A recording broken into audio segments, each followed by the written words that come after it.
Assalamualaikum warahmatullahi wabarakatuh. Saya Nadia Hayufu Rohita akan menjelaskan dua materi yang ada di bab 5 buku Teori Sosiologi Modern karya Julius Ritter.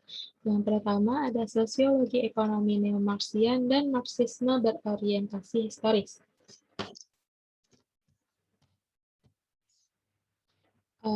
Saya akan membahas 3 submateri lagi. Yang pertama ada modal dan tenaga kerja dan Fordisme dan postfordisme. Nah, materi ini itu ada di bagian materi sosiologi ekonomi neo-Marxian. Dan yang ketiga ada sistem dunia modern yang akan dibahas pada materi Marxisme berorientasi historis.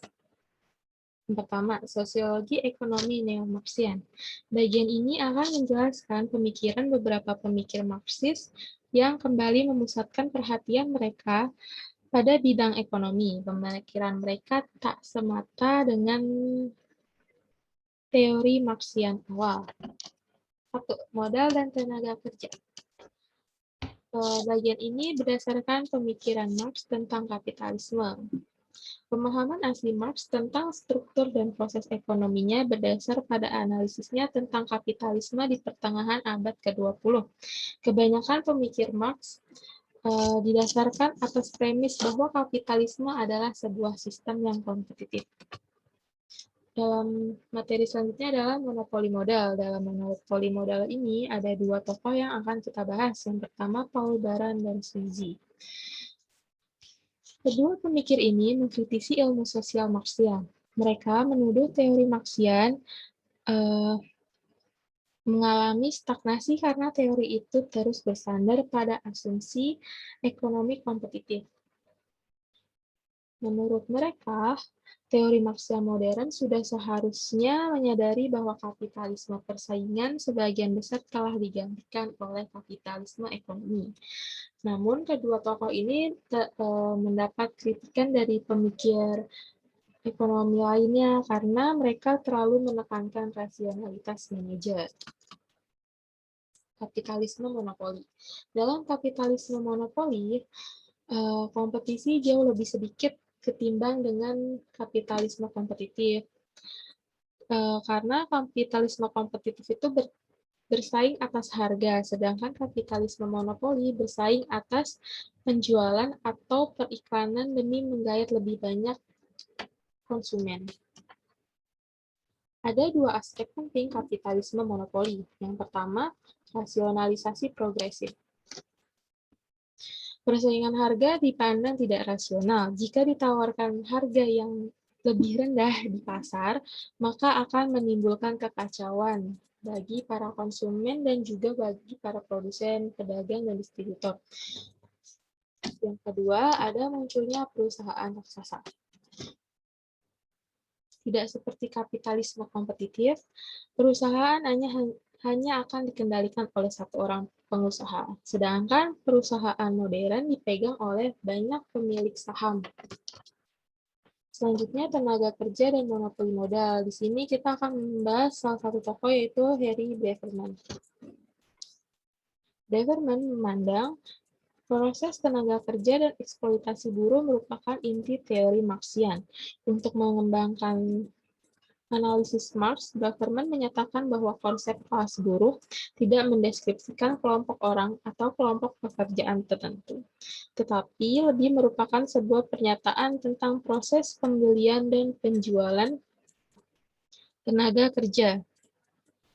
Beverman menyatakan bahwa dalam kapitalisme modern sebenarnya tak seorang pun di antara tenaga kerja itu memiliki alat produksi, pengendalian dan eksploitasi kapitalis maupun proses yang berasal dari mekanisasi dan rasionalisasi diperluas ke pekerja kantoran dan pelayanan. Pengendalian manajerial. Beverman mengakui adanya eksploitasi ekonomi yang menjadi sasaran perhatian Marx, tetapi ia menekankan perhatian pada masalah pengendalian. Beverman memusatkan perhatian pada cara-caranya yang lebih bersifat impersonal yang digunakan manajer untuk mengendalikan tenaga kerja. Selanjutnya ada kritik terhadap Beverman. Yang pertama, ia melebih-lebihkan derajat kesamaan antara pekerja tangan dan pekerjaan cleric. Jadi menurut dia, pekerjaan buruh kasar atau pekerjaan tangan itu sama saja dengan pekerjaan kantoran. Menurutnya sama-sama ada kelas buruh gitu. Yang selanjutnya, pemusatan perhatiannya terhadap kontrol menyebabkan relatif sedikit mencurahkan perhatiannya pada dinamika eksploitasi ekonomi dalam kapitalisme. Selanjutnya, materi Fordisme dan post-Fordisme. Gagasan ini dikembangkan oleh Henry Ford.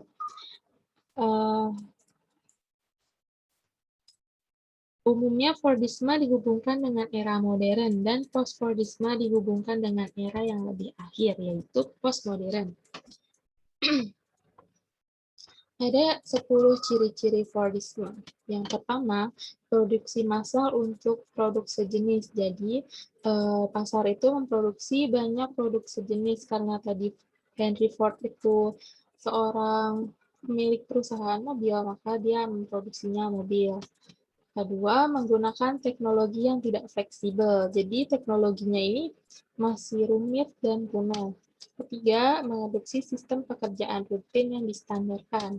Keempat, kenaikan produktivitas berasal dari skala ekonomi. Maupun dari penurunan tingkat keterampilan, intensifikasi, dan homogenisasi tenaga kerja. Yang kelima, meningkatnya pekerja massal dan serikat yang birokratis. Keenam, negosiasi oleh serikat berkaitan dengan keuntungan dan produktivitas. Jadi, mereka hanya akan bernegosiasi untuk mencapai keuntungan saja. Gitu. Yang ketujuh, pertumbuhan pasar untuk produk homogen, karena tadi pada poin pertama itu produksi massal untuk produk sejenis, maka pertumbuhan pasar hanya untuk produk yang sama atau homogen. Karena ke-8, ada kenaikan upah berkaitan dengan unionisasi. Ke-9, pasar untuk produk yang dipengaruhi oleh kebijakan ekonomi Keynesian. Dan yang terakhir, lembaga pendidikan umum menyediakan tenaga kerja massal industri. Jadi, sekolah-sekolah itu didirikan untuk melatih para siswanya agar bisa bekerja gitu. Nah, Fordisme ini mengalami kemerosotan dan akhirnya bangkitlah post-Fordisme yang lebih modern, ditandai dengan pertama menurunnya minat pada produk massal. Jadi, produk-produk yang terlalu banyak ini akhirnya para konsumennya itu turun gitu. Yang kedua, produk yang lebih terspesialisasi memerlukan jangka waktu produksi yang pendek. Kenapa pendek? Karena semakin lama alat-alat di pabrik itu semakin modern dan canggih. Yang ketiga, produksi makin fleksibel. Yang keempat, teknologi baru memerlukan tenaga kerja yang mempunyai keterampilan. Jadi tidak hanya dibutuhkan tenaga kerja yang hanya bisa bekerja saja, tapi mereka harus mempunyai keterampilan agar bisa beradaptasi di tempat kerja tersebut. Yang kelima, produksi harus dikontrol oleh sistem yang lebih fleksibel. Keenam, birokrasi yang sangat besar dan tidak fleksibel harus dirubah. Kenapa? Karena tidak sesuai dengan aspek-aspek modernitas post-Fordisme. Yang selanjutnya, serikat buruh yang dibirokratisasikan tak lagi mewakili kepentingan tenaga kerja. Lalu ada perundingan kolektif menggantikan negosiasi, lalu tenaga kerja semakin terdiferensiasi karena adanya spesialisasi dan tenaga kerja itu dibutuhkan keterampilan, jadinya mereka semakin berubah dan berbeda gitu. Yang terakhir, kekayaan negara yang terpusat sudah tidak bisa lagi memenuhi kebutuhan rakyat, jadi kekayaan negara ini hanya dibangun pada pusat-pusat kota tertentu saja. Materi selanjutnya adalah Marxisme berorientasi historis.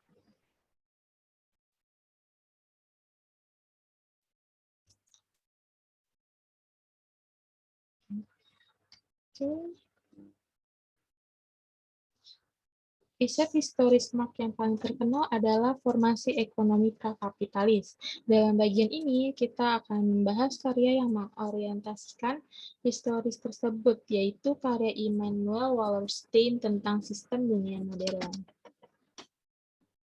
Bagian ketiga, sistem dunia modern. Membahas karya Immanuel Wallerstein. Kita harus kenal dulu Immanuel Wallerstein. Wallerstein memusatkan perhatiannya pada kesatuan ekonomi luas dengan pembagian kerja yang tak dibatasi oleh batasan politik atau kultural. Ia menemukan bahwa unik dalam konsep sistem dunianya itu sebagian besar adalah sistem sosial yang memenuhi kebutuhannya sendiri. Dengan batas dan jangka hidup yang dapat ditetapkan, artinya sistem sosial itu tak kekal selamanya. Wallerstein membagi dua sistem dunia. Yang pertama, kekaisaran dunia yang didominasi oleh politik. Jadi dunia ini tuh diibaratkan semua itu ditentukan oleh dominasi politik dan kekuatan orang-orang besar. Yang kedua ada dunia kapitalis modern didasarkan oleh dominasi ekonomi. Jadi negara yang ekonominya kuat, yang bisa berpengaruh itu lewat ekonomi, bukan lewat politiknya lagi. Semakin modern dunia itu, ekonomi lebih dipentingkan daripada politik itu sendiri. Gitu. Pembagian eksploitasi internasional ada 3 menurut Wallerstein. Yang pertama pusat. Pusat ini tuh kawasan geografis yang mendominasi perekonomian dunia dan mengeksploitasi seluruh sistem. Yang kedua pinggiran, kawasan yang menyediakan bahan mentah bagi pusat, baik itu bahan untuk industri maupun tenaga kerja. Dan yang ketiga ada semi pinggiran, atau kawasan sisa yang meliputi kawasan antara tempat mengeksploitasi atau dieksploitasi. Jadi semi pinggiran ini tuh istilahnya dia bisa ngeksploitasi, bisa juga dieksploitasi oleh pusat gitu. Ada 3 hal yang diperlukan. Sebelumnya, Wallerstein melihat ekonomi sebagai alat dominasi yang jauh lebih efisien dan lebih maju ketimbang politik. Struktur politik sangat tidak praktis, sedangkan eksploitasi ekonomi memungkinkan untuk meningkatkan aliran surplus dan strata bawah ke strata yang lebih tinggi. Dari kawasan pinggiran ke kawasan pusat, dari mayoritas ke minoritas, kapitalisme dipandang sebagai alternatif ekonomi terhadap dominasi politik. Selanjutnya ada 3 hal yang diperlukan untuk membangun dunia kapitalis. Pertama, ekspansi geografis. Menurut Wallerstein, ekspansi geografi merupakan persyaratan bagi kedua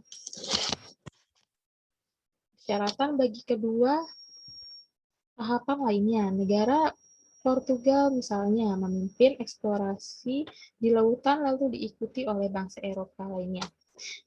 Kelompok elit seperti bangsawan melakukan ekspansi dengan berbagai alasan seperti mereka berperang melawan kelas baru yang muncul dari akibat runtuhnya ekonomi feodal, perdagangan budak yang akan digunakan untuk membangun ekonomi kapitalis dan memenuhi komoditas yang sangat dibutuhkan di bangsanya mereka. Yang kedua, pembagian kerja dunia. Pada abad ke-16, kapitalisme menggantikan statisme sebagai mode utama yang mendominasi dunia. Namun perkembangannya tidak seragam. Menurut Wallerstein, solidaritas sistem kapitalis pada akhirnya didasarkan pada perkembangannya yang tidak equal atau tidak adil. Wallerstein mengatakan bahwa kunci kapitalisme terletak pada kenyataan bahwa kawasan pusat didominasi oleh pasar tenaga kerja bebas untuk pekerja terampil dan kawasan pinggiran didominasi untuk pasar tenaga kerja paksa yang kurang terampil. Yang ketiga ada perkembangan negara pusat. Tahap ini melibatkan sektor politik dan cara-cara kelompok ekonomi yang berlainan menggunakan struktur negara untuk melindungi dan mendahulukan kepentingan mereka. Negara yang kuat di kawasan pusat memainkan peran kunci dalam mengembangkan dan memperluas sistem birokrasi dan menciptakan monopoli kekuasaan dalam masyarakat.